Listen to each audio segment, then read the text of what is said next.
तो मुझे पढ़ने पढ़ाने का बड़ा शौक था। मतलब स्कूल में ही लगता था कि अपने टीचर्स को देख के ऐसा लगता था कि हाँ इनके जैसा कुछ बनना है। और पापा तो इंस्पिरेशन थे ही। पापा को देख के लगता ही था कि हाँ पापा जैसा कुछ करना है। पापा तो शुरू से ही हमारे हीरो रहे थे। में तो ये भी आता है आप साइकिल से ही चले जाते हैं कॉलेज। साइकिल जो है वो थोड़ा हेल्थ रीजन से भी साइकिल से ही कर रहे हैं। पोस्ट ग्रेजुएशन के समय से ये स्टार्ट हुआ था। फॉर्चुनेटली हैबिट अभी तक कंटिन्यू हो रहा है, तो साइकिलिंग की अब चल रहा है।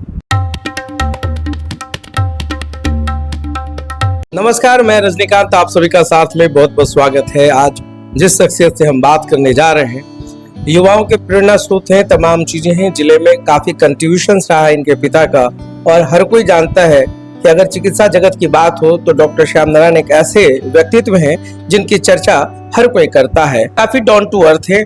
आज उनसे हम बात करेंगे। तो सबसे पहले डॉक्टर कनिष्क, आपका बहुत बहुत स्वागत है साथ में। सवाल वही है कि आज जो मेडिकल प्रोफेशन आपने चुना है और जो एक विरासत रही है, और विरासत को भी संभालना है, सहेजना है, अपने धरती के लिए, अपने माटी के लिए भी कुछ करना है। आज जिस मेडिकल प्रोफेशन में आप आए हैं, या पहले की कोई चाहत रही या पढ़ने के बाद आपके मन में आए कि हमको इस प्रोफेशन में जाना है? बचपन से लेकर अब तक जो सफर रहा स्कूल्स, कॉलेजेस, और आज एसोसिएट प्रोफेसर एम्स गोरखपुर। बचपन से तो बिल्कुल चाहत ऐसा नहीं है कि शुरू से ही चाहत थी, लेकिन पढ़ते पढ़ते ऐसा था कि साइंस में थोड़ा इंटरेस्ट था। उसके बाद ऐसा हुआ कि मुझे पढ़ने पढ़ाने का बड़ा शौक था। मतलब स्कूल में ही लगता था कि अपने टीचर्स को देख के ऐसा लगता था कि हाँ इनके जैसा कुछ बनना है। और पापा तो इंस्पिरेशन थे ही।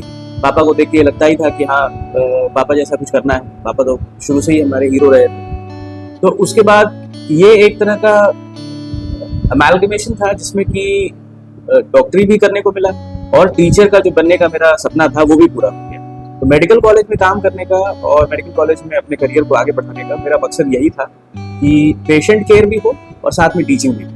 आज जो ट्रीटमेंट्स की बात की जाती है, चूंकि आप डॉक्टर हैं, हर चीज को समझते हैं, और वो भी एक डॉक्टर का जो रोल होता है, जो क्लिनिकल टेस्ट की बात होती है, जो इथिकल प्रैक्टिस की बात होती है, क्या कुछ करना चाहिए? अभी की जो युवा पीढ़ी आ रही है इस प्रोफेशन में, या जो युवा पीढ़ी जाना चाहती है कि हम भी डॉक्टर बने, उन लोगों को क्या करना चाहिए? तो जो आना चाहते हैं उनके लिए तो बहुत ही अच्छा प्रोफेशन।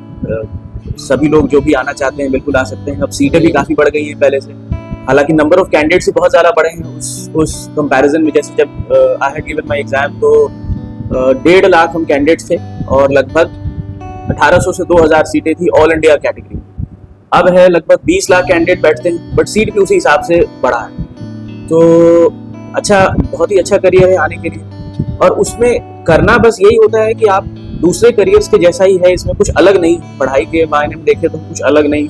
आपको बस फोकस रहना है अपने अपने अपने जो भी आपका सब्जेक्ट है, जो भी आपको तैयारी करना है, उस पर फोकस रहना है। एक सर्टेन नंबर ऑफ आवर्स, एक सर्टेन नंबर ऑफ एक सर्टेन अमाउंट ऑफ मेहनत जो है वो बिल्कुल डेडिकेटेड तरीके से करते रहना है। और लेकिन उसमें ये बात भी जानना, मतलब जो आना चाह रहे हैं मेडिकल साइंस में, मेरे हिसाब से उनको ये बात भी समझना चाहिए कि अगर आपका सिलेक्शन 1 बार, 2 बार, 3 बार में नहीं हो पा रहा है तो आपको मेडिकल साइंस के पीछे ही जबरदस्ती पढ़ने की भी जरूरत नहीं है। क्योंकि ये भी बहुत इंपॉर्टेंट है कि आप ये समझें कि मेडिकल साइंस के अलावा भी आपके एप्टीट्यूड के हिसाब से बहुत सारे और करियर हो सकते हैं जो आपके लिए शायद ज्यादा सूटेबल है। तो अगर आपका सिलेक्शन अच्छे से एफर्ट करके 1-2 बार में या 3 बार में हो जाता है, वेरी गुड, आप आगे बढ़िए करियर में। लेकिन अगर नहीं हो पा रहा है तो आप जबरदस्ती इसके पीछे ना लगें। बहुत सारे ऐसे करियर प्रोफेशंस हैं जो कि जिसमें आपका एप्टीट्यूड अच्छा हो और शायद आप इससे भी अच्छा करें, डॉक्टर बनने से भी अच्छा करें आप उसमें। अभी पूरा जो, अगर आप पूरे हिंदुस्तान की बात करते हैं, आप हिंदुस्तान छोड़िए, अभी पूरे बिहार में जिस तरीके का मेडिकल फैसिलिटीज है, या जो ट्रीटमेंट का दौर चलता है, आप खुद यूपी में है, एम्स में है, दोनों जगह को अगर हम देखें, कंपेयर करें, तो क्या कुछ अंतर आप पाते हैं? देखिए, एक अंतर तो, अब चूंकि I am working in central government institute, तो वो चाहे बिहार हो चाहे उत्तर प्रदेश हो लगभग बराबर ही है।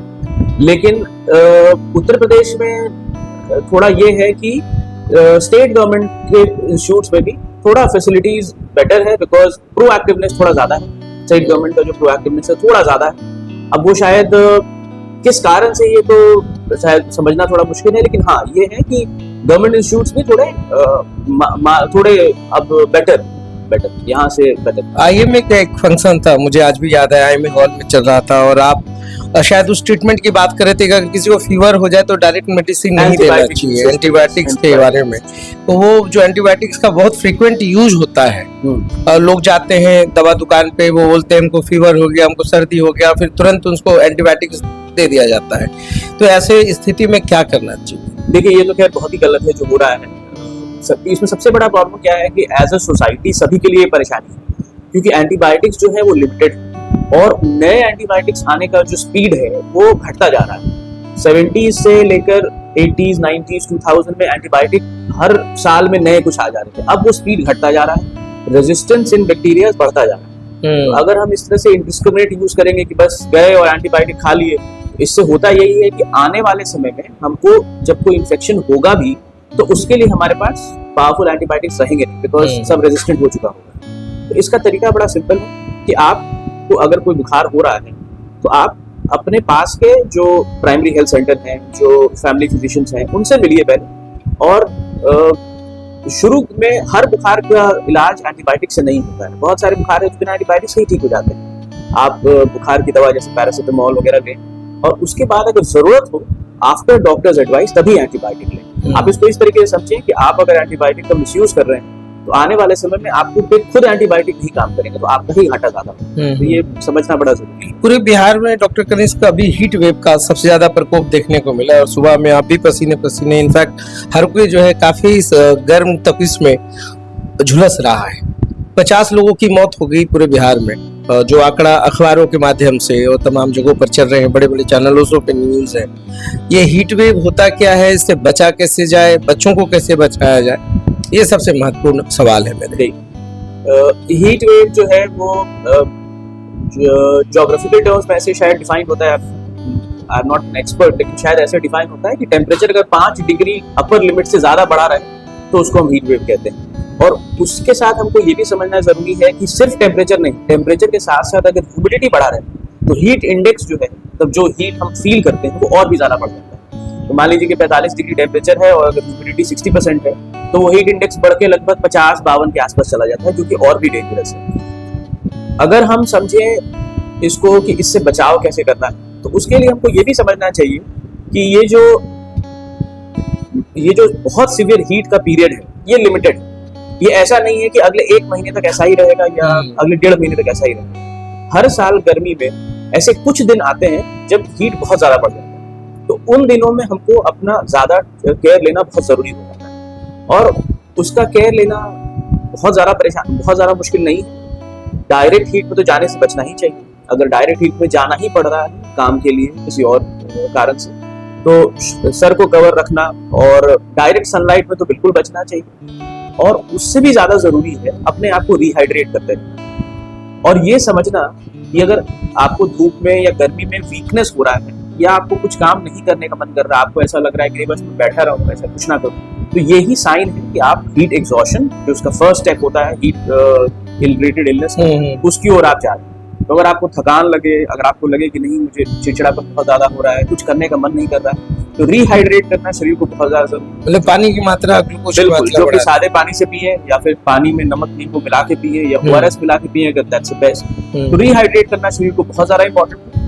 और कुछ दिनों की जब तक हीट बहुत ज्यादा है तब तक अनअवॉइडेबल अगर हो तभी बाहर निकले, नहीं तो फिर आप जितना हो सके आप धूप से और गर्मी से बचें। ये सबसे महत्वपूर्ण जानकारी डॉक्टर कनिष्क ने आप लोगों को दी है कि हीट वेव से कैसे बचे।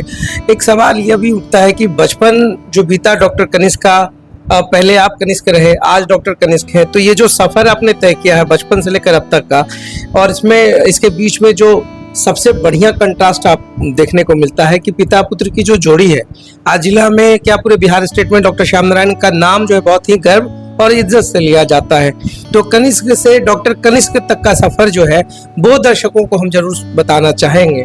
तो आप भी रोशनी दें कि क्या बचपन रहा, फिर कैसे तमाम चीजों की गंभीरता को आपने समझा, और एक पिता पुत्र की जो आज जोड़ी है, हर कोई कामना करता है डॉक्टर कनिष्क जो है नालंदा आ जाए, सर्व करें, वो भी समय देखने को कब मिलेगा।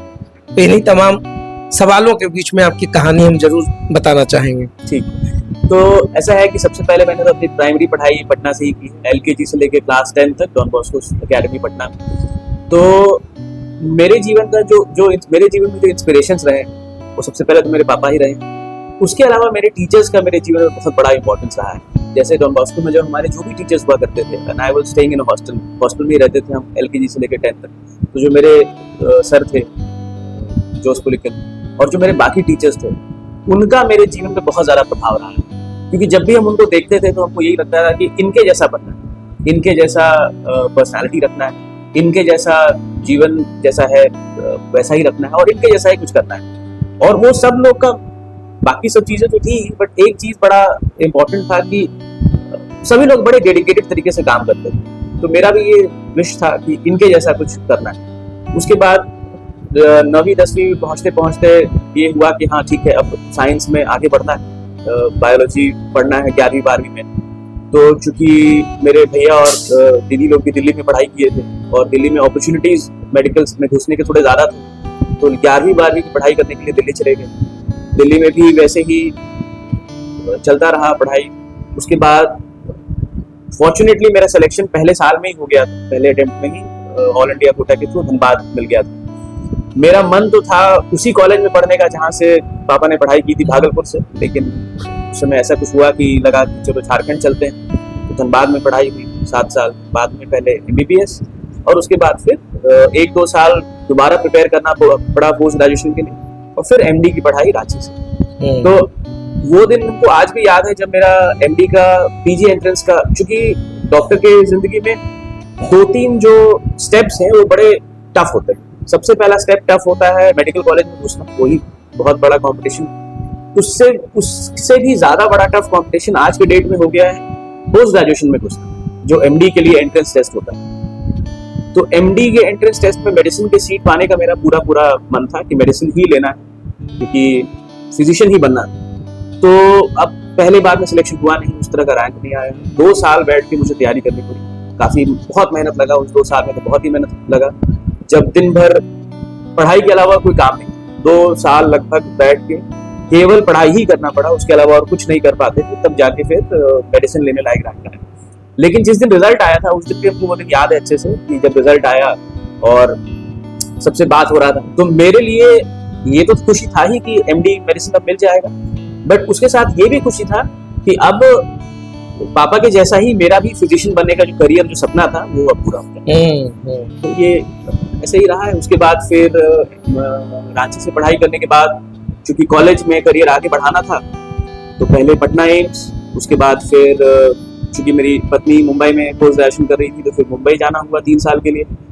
फिर जब उसका पढ़ाई हो गया वहाँ मुंबई में, तो लगा कि अब वापस अपने होम स्टेट की ओर चलें। बिहार सरकार में काम करने का मन था, लेकिन किसी कारण, मतलब वहाँ अभी रिक्रूटमेंट आए नहीं मेडिकल कॉलेजेस के, किसी कारण से मेरा हो नहीं पाया कि अभी यहाँ नौकरी मिले। तो फिर लगा कि गोरखपुर भी बिहार के पास ही है, घर के पास है, और गोरखपुर में जो हमारे पेशेंट्स आते हैं वो समझिए आपकी 30% के आसपास बिहार से ही आते हैं। वो जो गोपालगंज का गोपालगंज, बिहारी, बेतिया, छपरा और सिवान, ये 5 डिस्ट्रिक्ट के पेशेंट हमारे पास बहुत सारे आते हैं। तो गोरखपुर ऐसा लगा कि घर के पास भी है और अपने होम स्टेट को सर्व करने का मौका भी मिल रहा है। सुनने में तो ये भी आता है आप साइकिल से ही चले जाते हैं कॉलेज। साइकिल जो है वो थोड़ा हेल्थ रीजन से भी साइकिल से ही कर रहे हैं। पोस्ट ग्रेजुएशन के समय से ये स्टार्ट हुआ था, फॉर्चुनेटली हैबिट अभी तक कंटिन्यू हो रहा है। जो भी आज आपको देख रहे हैं, और नो डाउट वो एक इंस्पिरेशंस के रूप में आपको देख रहे हैं, क्या संदेश होगा आपका युवाओं के लिए और मेरे सारे फ्यूचर जनरेशन के लिए? मेरा तो क्योंकि मेरा अपना करियर भी बहुत अभी लंबा नहीं रहा है, बट जहाँ तक यही है कि आप जिस भी चीज़ में आगे बढ़ना चाहें, चाहे जो भी, आप मेडिकल साइंस में आगे बढ़ना चाहें, आप प्योर साइंसेस में आगे बढ़ना चाहें, फिजिक्स में, केमिस्ट्री में, आप जिस भी चीज़ में आगे बढ़ना चाहें, बस उसमें डेडिकेटेड रहें। और एक और बात जानना ये बहुत ज़रूरी है कि पुराने समय से थोड़ा आप आगे बढ़ें, केवल मेडिकल और इंजीनियरिंग के पीछे ना पड़े। करियर ऑप्शन बहुत ज़्यादा है, बहुत सारे। आप बस अपने इंटरेस्ट को पहचानें कि आपको किस में अच्छा लगता है। हो सकता है आपको कुकिंग में मन हो तो आप कुकिंग में आगे बढ़ें, हो सकता है आपको डिजाइनिंग में मन हो, आप कोई चीज डिजाइन करना चाहते हो, आप हो सकता है आप किसी भी चीज में, आप आर्ट में अच्छा करते हैं, आप मूवीज में जाना चाहें, किसी भी चीज में आप जाना चाहें, आप अपने टैलेंट को पहचानिए, अपने इंटरेस्ट को पहचानिए और उसमें डेडिकेटेड तरीके से आगे बढ़िए। करियर अपॉर्चुनिटीज और इंटरेस्ट की अपॉर्चुनिटीज अपार, खुद की क्षमता को पहचानिए और अपने टैलेंट को पहचानिए, उसके आधार पर अपने जीवन में जो आपके लक्ष्य हैं उसको निर्धारित करें इन तमाम विषयों पर। और आपने देखा होगा किस बेबाकी से डॉक्टर कनिष्क ने अपनी तमाम बातों को रखा, अपने सपनों के भी बारे में बताया और अपने फादर को अपना रियल हीरो बताया, जो आज के दिन में युवा पीढ़ी को मैं अपने साथ के भी माध्यम से कहना चाहूँगा कि हर के जीवन में उनके माता पिता ही सबसे बड़े हीरो होते हैं, फिलॉसफर होते हैं, उनके रोल मॉडल होते हैं। उनकी इम्पोर्टेंस को समझना और साये को जीना ही सबसे बड़ा काम है और कर्तव्य है एक बच्चों के लिए। तो जिस प्रकार से हर सवाल का जवाब बेबाकी से, हीट वेव पर बात हुई, संघर्षों की बात हुई, मेडिकल प्रोफेशन की बात हुई और हर बात पर मुखर होकर के अपनी बात को डॉक्टर कनिष्क ने रखा है, तो आपका बहुत बहुत धन्यवाद कि आपने अपना समय दिया और युवा पीढ़ी को बताने की कोशिश की। धन्यवाद।